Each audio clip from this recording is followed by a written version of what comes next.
Доброе утро. Приехали наши гости. Вот смотрите, самая главная героиня идет. Вот она. Вот так она поет песни. Наша Джесси настраивается. Да, Джесси? Джессика такая. Вот она, смотрите. О, в такой шубке. От Армани, наверное. А? Да, у нас на прошлой неделе было две такие, как ты. Приехали из другого города на операцию. Наша героиня уже входит в релакс, посматривает направо, посматривает налево. И мы потихонечку передвигаемся предоперационно.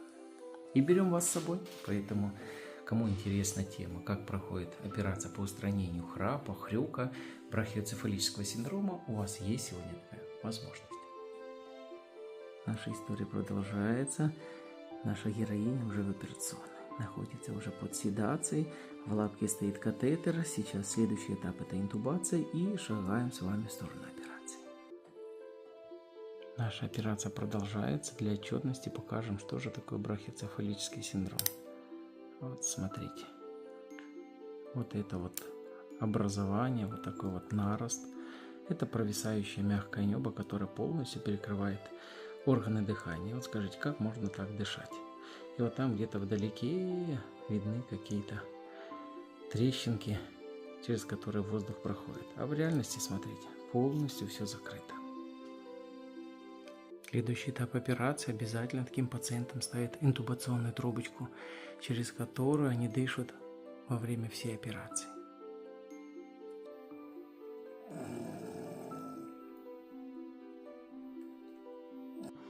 Как прошла операция? Все прошло хорошо, все прошло отлично. И вот там, где стоит тампончик, как только мы его извлечем, ровно столько, ровно такое большое отверстие теперь будет у нашей героини, через которое она будет дышать легко и ровно. Операция по ринопластике одной ноздри, правой, успешно выполнена. Смотрите для примера.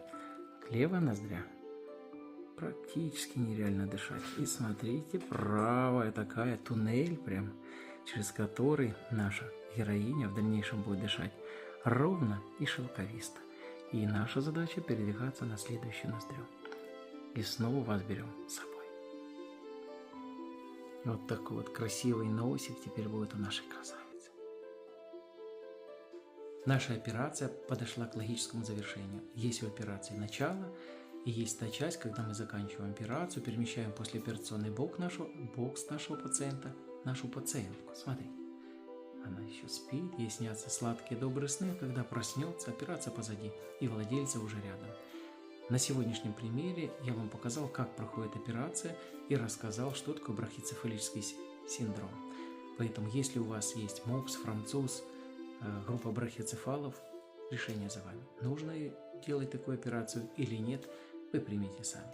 Моя задача была вам приоткрыть занавеску и показать, что такое брахиоцефалический синдром и почему ваши питомцы хрюкают и задыхаются. История продолжается. Наша красавица потихонечку пробуждается. Уже сделали капельницу и выводим ее с наркоза. Наша история продолжается. Наша красавица, уже смотрите, проснулась и ждет владельцев.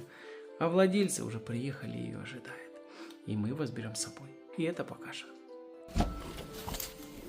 Так, смотрите, пришла героиня. Владельцев уже стало больше. Красавица уже, вот она. Радуется, не нарадуется. И на этом мы ставим точку. Вот такая вот сегодняшняя история. Еще поет песни, появился новый звук, но все это будет в прошлом.